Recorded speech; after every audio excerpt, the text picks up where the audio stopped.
This is the best disguise ever. They'll never see me coming.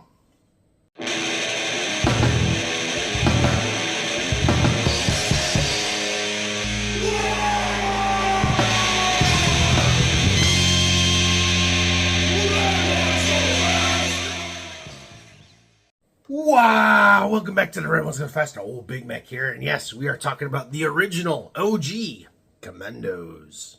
Let's get into it! Alright, yes indeed. This one is going to be really, really fun. You see, there's been a lot of videos on YouTube as of late from other content creators in the Warhammer realm about proxy models and stand-ins and kit bashes and things like that. And you guys know Old Big Mek here is king of the kit bashes, and this channel is your hobby headquarters, so I'm going to be all about this. Now, what everyone is kind of talking about is the acceptability of kit bashes or stand-ins when you are playing a game, and kind of what that all looks like. And I'll give you a few examples. First of all, there's your basic proxy, right? You've got your regular Warhammer model, and you're using it in place of a different Warhammer model. Often this is only war gear. So say you've got your Orc Boys squad and there's a rocket launcher in it, and you want to try the big shooter instead. And you say, oh, he's really a big shooter today. If you're playing casual with your buds, or you're trying something out new in a game, that usually isn't a problem. There's only one special weapon in the unit. It's pretty easy to, like, okay, that's a whatever instead of a whatever. It's a las cannon instead of a heavy bolter, or whatever. It's not a big deal.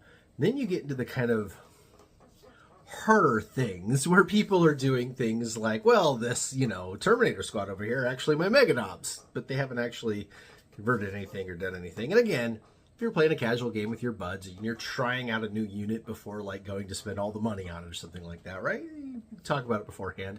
It's usually not a big deal. But the further down that realm you get, the bigger of a deal it becomes. Now, definitely, trash hammer's a thing, pour hammer's a thing, been there, done that, still there, still doing that. Love it a bunch. You could play with buttons and pennies and quarters, and who the heck cares? You don't actually have to have minis at all. There's a really awesome army out on the internet right now that is a complete papercraft Leagues of Votan, which is really, really rad. And then, of course, famously, there's the guy that made the Sprout army, where he took Games Workshop sprue bits and chopped them all up and glued them together into Kroot for the Tau. So yeah, there is definitely room for that in the hobby. But what I wanted to think about here, what I wanted to do a video on was, what if it's not a friendly game? What if you are going into a random friendly local game store, you want to play a pickup game, you've never met your opponent before in your life, you don't know what they're going to be like. Are there any kind of stand-ins or proxy models that are kind of universally accepted? And that's what led me back to this. This is the quintessential Orc in a Barrel Commando. This is probably one of the first OG memes ever done as an actual mini. These barrels were actually included in the 3rd edition starter box, which of course I happen to have my original right here, so I can prove it to you right here. You got it. They actually came with a whole bunch. People only remember the runes, but you got the 2 corner runes, you got the 2 different tank traps, you got these little rubble piles that actually make excellent add-ons to larger bases. You got the jungle trees, and you got the barrels. And so these barrels were some of the very first plastic pieces of terrain that Games Workshop made and were widely available. And yeah, Orc players being Orc players immediately started doing the funny thing with it and making extra orcs out of them. And you see, the really funny thing about these is they actually end up being a size disadvantage. I mean, this is one of the new monopose Orc Boys, which are a little bit bigger than the old school Orc Boys. And you can see that the barrel guy is a little bit taller and a little bit wider than this guy. And well, depending on how well you model your barrel guys, they can actually be quite a bit taller. Of course, this being the funniest version with the eye holes. Now, the reason why I thought about this is because this particular proxy thing has been around for decades at this point, almost 30 years. 3rd edition came out, late 1998. We are now in 2025, right? We're getting there on the age on that thing. But these have been a thing forever. People have turned these barrels into Orc Commandos, into other funny units, grots hanging out of the top, and all kinds of things like that. So they're just kind of accepted in the actual tabletop lore, not the 40K lore, but the lore of what, goes on the tabletop. Everybody knows that a barrel can totally be a guy. And so, plus it's all Games Workshop plastic and stuff, right? Like there's no aftermarket parts on here. So this could actually be a really acceptable proxy model for a commando. Which of course leads us into other proxies. In the orc realm, the most famous is obviously the Weird Boy. The Weird Boy model itself is a really not a great sculpt. And it was a metal model that is now made in the Failcast resin. And so it's just not very popular. Whereas Age of Sigmar has a nearly identical Weird Boy that everybody likes better. And so it's gotten to the point where this is almost considered the actual Weird Boy model. More than once online, I've seen people post a photo of the real Weird Boy and have comments going, what the heck is that ugly thing? Thinking this is really it. And of course, there's not just that one.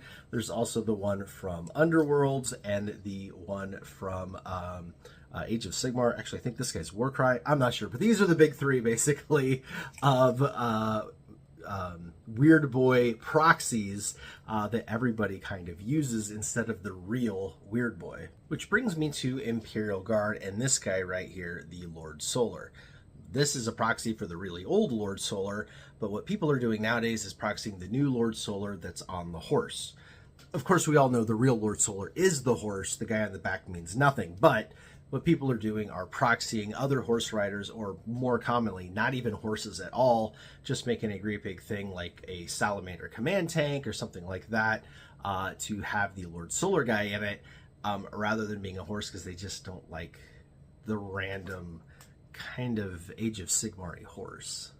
And speaking of larger kit bashes, of course, my own orc army contains a squad of Killicans who are really Killapots because, well, again, all Game Workshop parts and is actually the right size and is just kind of hilarious. And so my premise is if I showed up at a random friendly local game store and my army was all conversions and proxies, but it was funny stuff like this, I don't think my opponent would necessarily have a problem with it. Or at least if my opponent had a problem with it, I probably wouldn't want to play that opponent anyway. But if this showed up across the table from you, pretty easy to tell that's an orc in a barrel. Pretty easy to tell that's a Killacan. Would you play against this? And, would that be an acceptable thing for you? So that's kind of where we're going.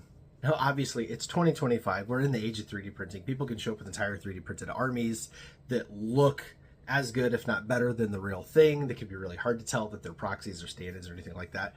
And there's nothing wrong with that whatsoever. What we're talking about specifically is this thing looks like one thing, but really it's pretending to be something else. This looks like a piece of terrain that's pretending to be a commando. That's kind of what we're talking about with proxying.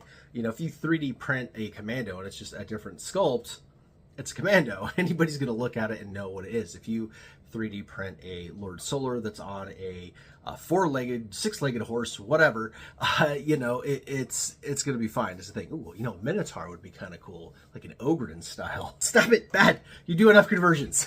But you see why the hobbyist in me gets really excited about this kind of a conversation, because doing the things like this is really, really fun. And that's what Warhammer is about. At the end of the day, you're pushing little plastic guys around on a table and rolling dice with somebody who's hopefully at least an acquaintance that you are going to have a friendship with for a couple of hours while you have this battle and just have a good time and disconnect from the world around you. So, in my opinion, if you show up with a proxy model or a stand-in or a conversion and it is something funny, I think you should be able to get away with it. And if you can't, you don't want to play that person anyway.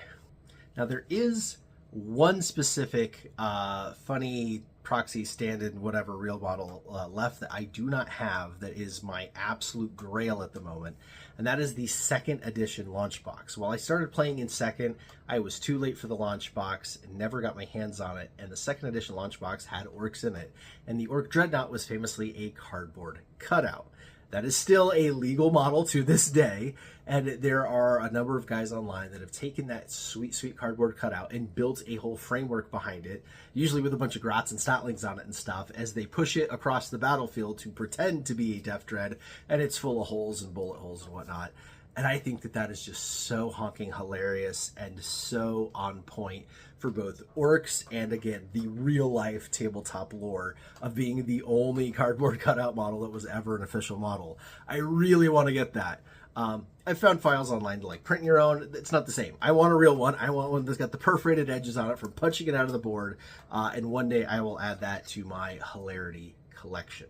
Now, if you like these barrel commandos and you want to add one to your army, you could win this guy right here, actually, because one thing old Big Mek is doing here in the new year is giving away his orcs. You see, I kind of tabulated through all my stuff at the beginning of the year, realized I had way too much stuff, and rather than sell a bunch of it, I decided I would literally put together an entire orc army and give it away to one of you. And how you enter that is very, very easy. You can either click on a channel membership below and become a member of the channel here on YouTube, or click in the links in the description to go to our Patreon and sign up for our paid tier on Patreon. Either way, it's only 5 teeth, and every month you are on the paid tier, you get an entry to win this. And you can, of course, double up and however you want to do it. There are multiple entries because we are running it January through March, and at the end of March we will be doing the giveaway. And there is way more than just this commando guy. There are sprues on sprues on sprues of new things, plus built things, converted things, 3D printed things, all sorts of fun things, bits from my own personal collection. It is going to be a right proper wah ready for you. All right, well, that's going to do it for this video because I got a few barrels left, so I got to make a couple more commandos to give away for the giveaway army. And yeah, having some more fun with converting and building models because this is what brings me joy in the hobby. All right, I'm going to go get busy. You guys all have a great day, and until the next time, Wagon!